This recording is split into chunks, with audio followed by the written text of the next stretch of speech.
That night in the sauna with Rick was unexpected. Not in the way you might think, just quietly charged, like something unspoken was hanging in the air. That's why I'm sharing it here. Maybe you'll understand it better than I do. Let me take you back to where it started. The evening air outside was cold, crisp, still. But inside the sauna, the heat wrapped around me like a warm cocoon.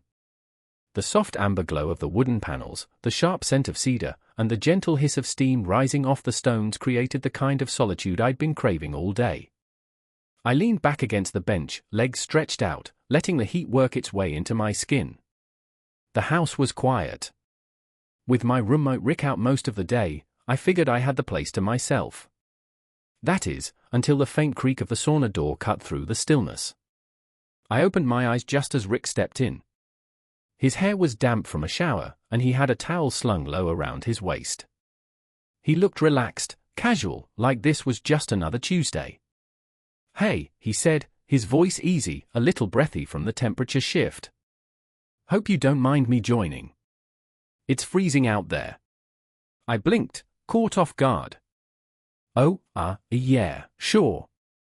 No problem." I tried to sound casual, masking the jolt of surprise.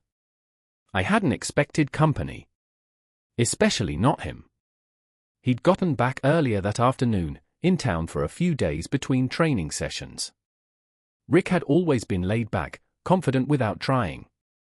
But lately, he carried himself differently. More grounded. More grown. He stepped inside fully and shut the door behind him, sealing in the heat. The sudden silence pressed closer. "I figured I'd get some sauna time in before bed," he said, easing down onto the bench across from me.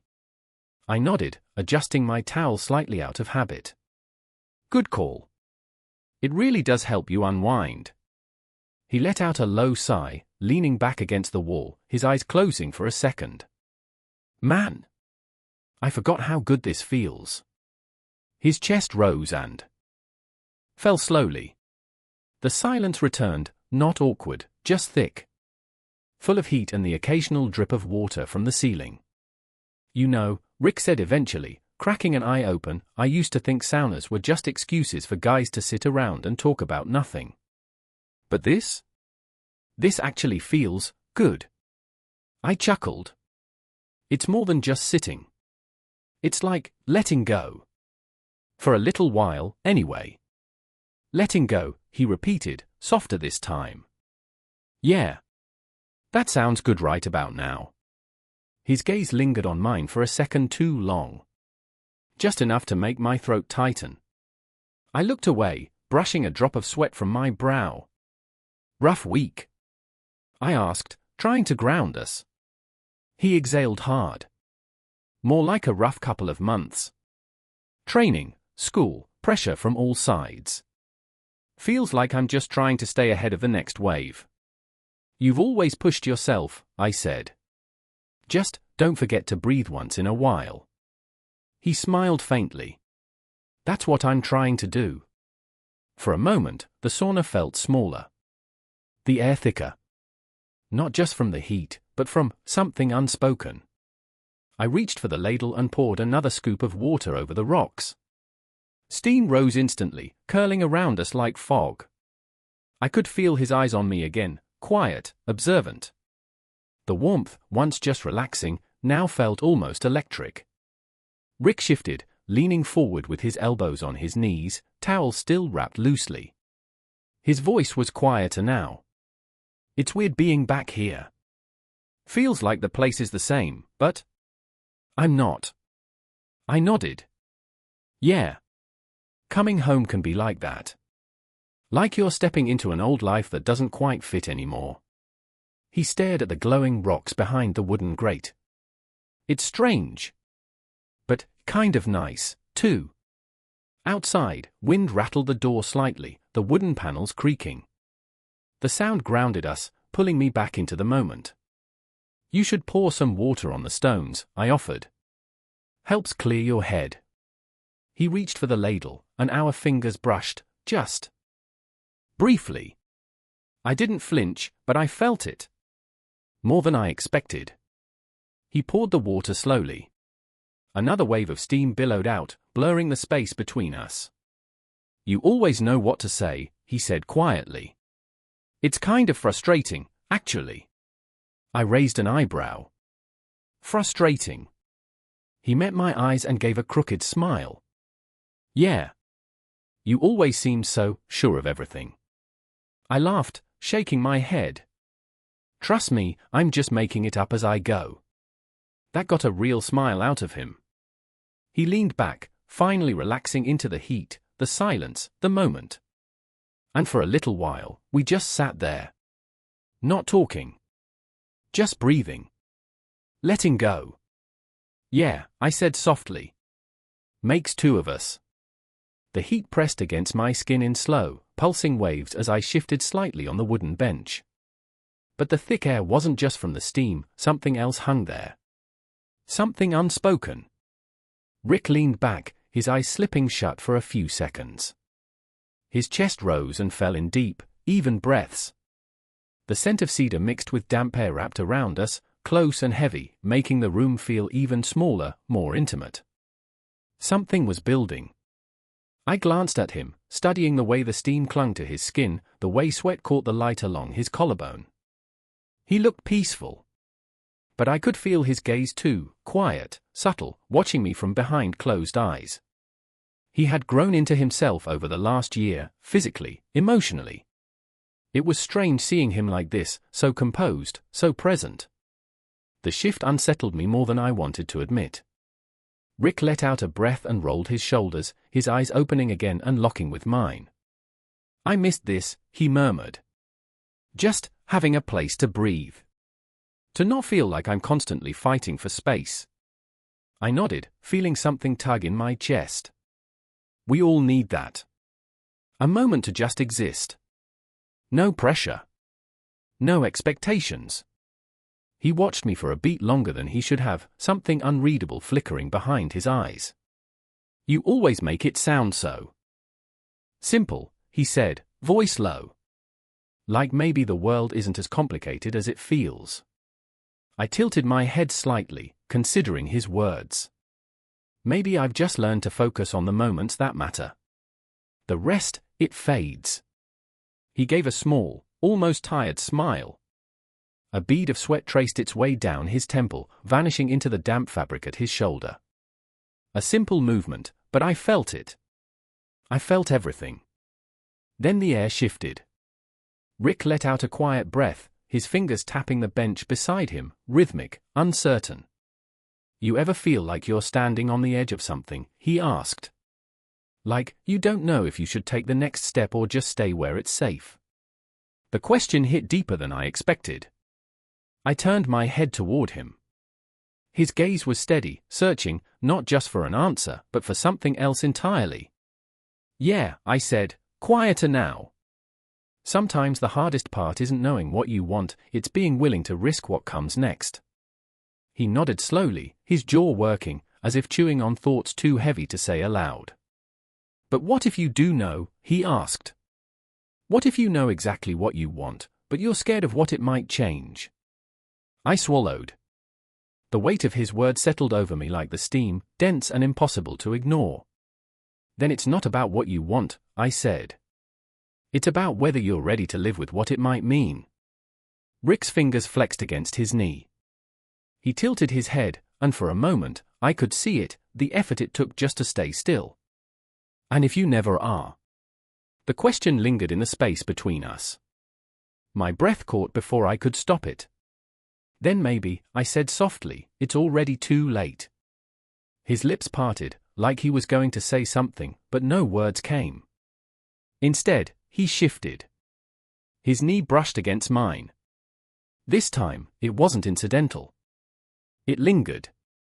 My breath hitched. Neither of us pulled away. Outside, the wind pressed against the wooden door. A soft creak reminded us that the world still existed. But in here, it didn't matter. What mattered was the space between us and the fact that it was slowly, inevitably closing. Rick tilted his head back against the wall, his jaw tense like he was holding something back. "I think I needed this more than I realized," he said. I nodded, my throat tight. Yeah, I murmured. Me too. But the heat wasn't just coming from the stones anymore. It was in the way his eyes stayed on mine. In the silence that stretched like a wire drawn taut. The room felt different now. Smaller. Closer. Every sound amplified, the drip of condensation, the shift of wood beneath us, the beat of my own heart. For the first time, I didn't know what I wanted more, to pull away, or to let the moment unfold. Rick spoke again, his voice barely audible. You ever think about the things you don't say? I turned toward him, pulse pounding. All the time. His gaze didn't waver. And if you did? I opened my mouth, and nothing came out. Because I knew, once you speak something real, you can't take it back. And we were already standing on the edge. The silence returned. The steam curled thick around us. And then, maybe because he could tell I wouldn't stop him, Rick shifted. His knee touched mine again. It stayed. A small, fleeting moment. But it sent a ripple through everything. A wave of awareness passed through me, sharp and quiet, tightening around my chest. I told myself it was nothing, just the closeness, the heat, the way the sauna made everything feel more intimate than it really was. I forgot how peaceful it is here, Rick murmured after a long pause. There's something about the quiet, it makes it easier to think. I nodded, my fingers absently tracing the edge of the towel across my lap. Sometimes we don't realize how much noise we carry around until we finally step into the silence. He let out a soft laugh. That sounds like something you'd say. I glanced at him, amused. Is that a bad thing? No, he said quietly, thoughtful now. I think it's one of the things I've always liked about you. You see things differently. A warmth settled in my chest, one that had nothing to do with the sauna. I didn't respond right away. Instead, I looked at the steam rising between us, curling through the thick air like a question neither of us wanted to ask. He studied me for a beat, eyes soft but unreadable. It's just the truth. I broke his gaze and let the moment stretch. The heat soaked into my skin, my muscles, but there was something heavier now, something deeper than the steam. The world outside felt impossibly far away, like it had paused just long enough for us to be suspended here, together, in this quiet heat. Rick's voice came again, quieter this time. I think I've spent so much time trying to figure everything out, that I forgot what it feels like to just be. I turned to him. Maybe that's something you needed to be reminded of. He smiled, barely. Maybe. He leaned back, eyes drifting shut, like he trusted the moment enough to let go, at least a little. You always seem to know what I need to hear, he murmured. I swallowed hard, pretending not to notice the way his knee brushed lightly against mine again, this time lingering. The air between us pulsed with an unspoken question neither of us had dared to ask. Then his voice dropped lower. You ever wonder if we stop ourselves from feeling something, just because we think we're not supposed to? The question sent a chill down my spine, in defiance of the heat. I turned, my heart thudding, and met his gaze. What do you mean? I asked, though I already knew. He rubbed the back of his neck, fingers damp with sweat. I don't know. I think sometimes we ignore things. Things that feel real. We pretend they're not, just to keep things simple. My fingers tightened around the bench. My pulse quickened. Rick, I started, but the words wouldn't come. I didn't know how to say what I was thinking. Or whether I should. He let out a small, tense laugh. Sorry. That sounded stupid. No, I said quickly. It didn't. His eyes met mine again, searching. I don't know what this is, he admitted, voice barely above a whisper. But I don't want to keep pretending it's not there. The weight of the moment pressed down on me. I could feel it, in every heartbeat, every breath, every inch of space between us that now felt impossibly charged.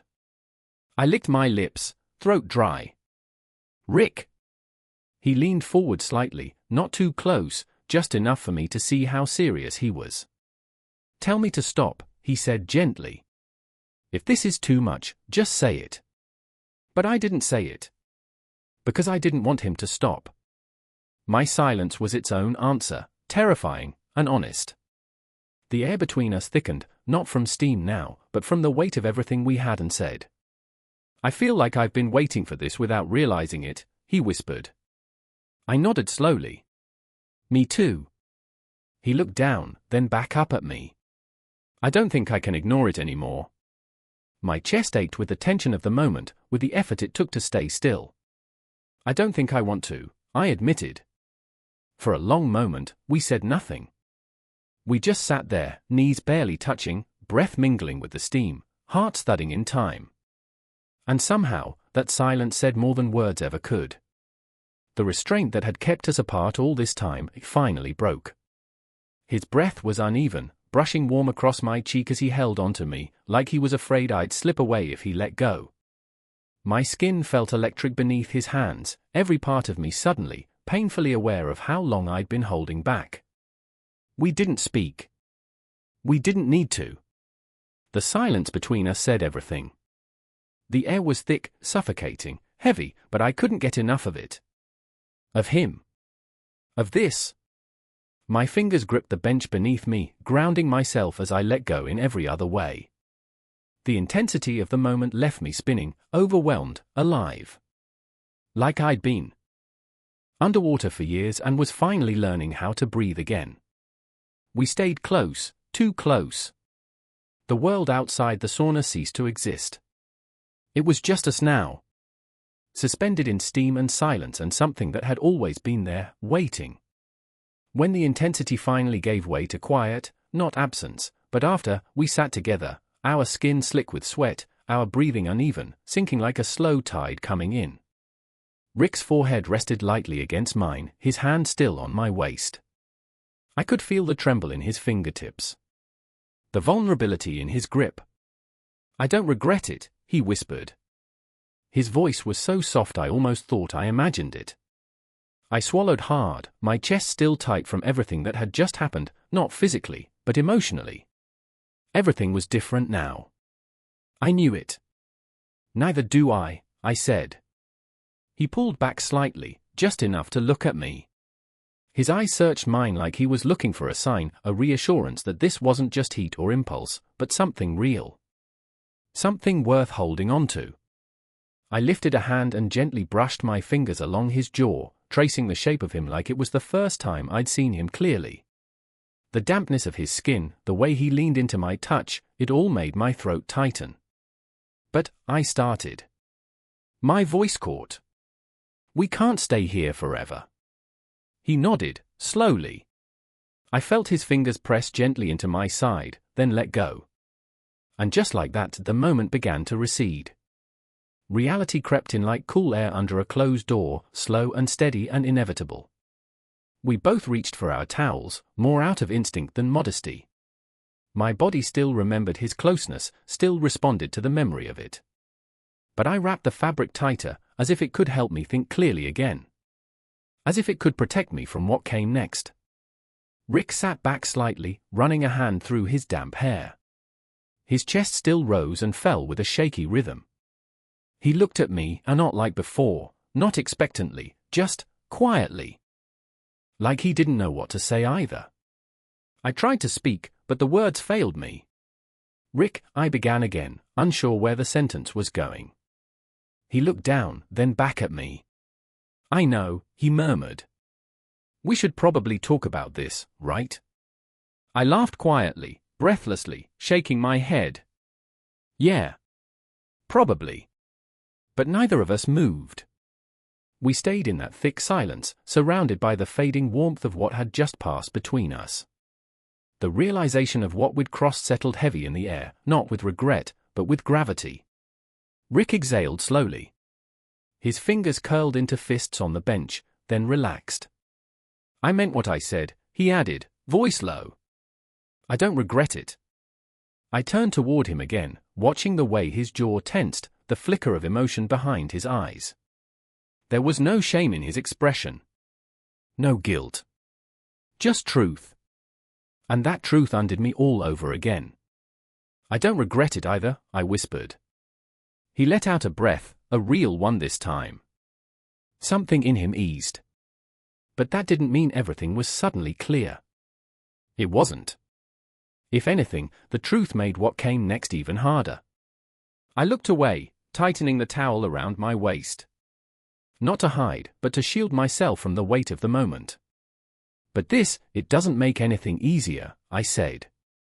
It doesn't fix things. Rick gave a short, dry laugh. Yeah. I figured you'd say that. I flinched at the sadness in his voice. It's not that I stopped. My throat closed around the rest of the sentence. This wasn't supposed to happen. And now that it has, I don't know what comes next. Rick didn't answer right away. He just looked at me, really looked at me. Like he understood everything I wasn't saying. And maybe he did. Because we had crossed something invisible. Something neither of us could walk back from. The heat in the sauna pressed against my skin in slow, heavy waves. I shifted on the wooden bench, sweat trickling down my back, but I barely noticed. My thoughts were tangled, too loud, too close. The door creaked open, steam curling around the silhouette stepping in. Coach. He didn't say anything at first. Just gave a nod, grabbed a towel, and settled across from me on the bench. His broad shoulders were damp, glistening under the low light. The air between us was thick, and not just from the heat. Didn't expect anyone in here this late, I said, keeping my tone casual. Coach smirked slightly, wiping his face with the edge of the towel. Figured I'd sneak one in before bed. Long day. Yeah, I muttered, eyes flicking away. You could say that. He leaned back, stretching his arms along the bench, his torso rising and falling with deep, steady breaths. The silence stretched. Comforting. Tense. How's the shoulder? He asked finally. Fine, I lied. He raised an eyebrow. Liar. I almost laughed. You always know when I'm bullshitting. It's part of the job. We sat there for a while, not talking, just breathing, surrounded by the hiss of steam, the scent of cedar, and the kind of silence that says everything without saying anything at all. Then his voice came, low and quiet. You've been off lately. I looked at him. You mean on the field? No, he said. I mean you. I didn't know what to say. Because he was right. I don't know, I said finally. Just stuff. He nodded, like he understood without needing the details. Maybe he did. Sometimes the pressure gets to you, he said. Even if you think you're handling it. I looked down, my fingers tracing the edge of the towel draped across my lap. It's not just that. Coach didn't push. He never did. He just waited. And somehow, that made it harder. There's this thing, I said, my voice barely above a whisper. It's been there for a while. And I keep trying to ignore it. Pretend it's not real. But it is. And it's messing with my head. His expression didn't change, but something shifted in the way he sat, just a little straighter, a little more alert.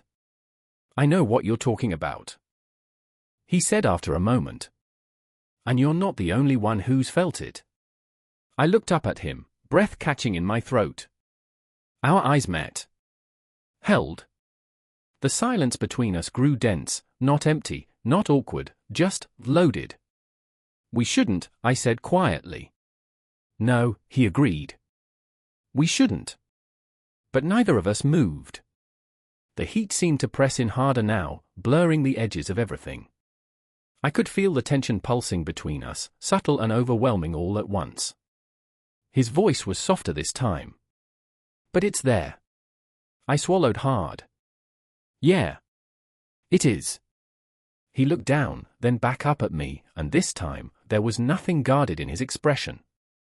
I'm not gonna do anything you don't want, he said. But I need you to know. I felt it too. Every damn time we've been alone. Every time you look at me like that and pretend it doesn't mean something. The steam hissed louder as more water hit the stones.